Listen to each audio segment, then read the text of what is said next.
పరీక్ష గుండా వెళుతున్నప్పుడు ఆ పరీక్షను ఎదుర్కోవాలి.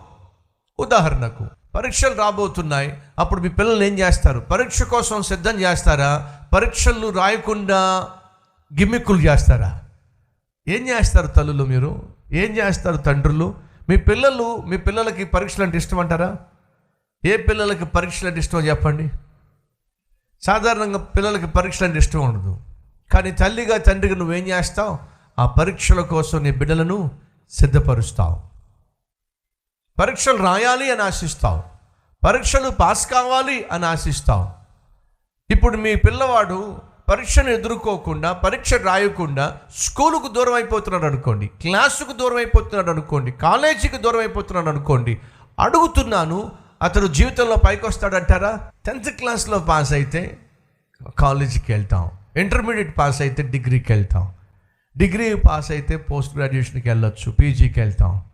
అనగా పరీక్షలు సహజంగా ఒక మనిషిని ఏం చేస్తాయి అంటే ప్రమోట్ చేస్తాయి, నిన్ను ఉన్న స్థితిలో నుంచి ఉన్నత స్థితికి నడిపిస్తాయి. పరీక్షలకు భయపడితే ఎలా?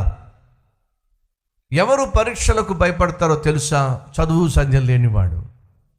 ఎవరు సమస్యలకు భయపడతారో తెలుసా? ఆత్మీయత లేనివారు, దేవునితో కనెక్షన్ లేనివారు. యోబు అంటున్నాడు, యోబు తప్పు చేయకపోయినా ఒక సమస్య గుండా వెళుతున్నప్పుడు యోబు అంటున్నాడు, నా ప్రాణమైనా పోగొట్టుకుంటాను కానీ నా దేవుని మాత్రం పోగొట్టుకునే ప్రయత్నం నేను చేయను.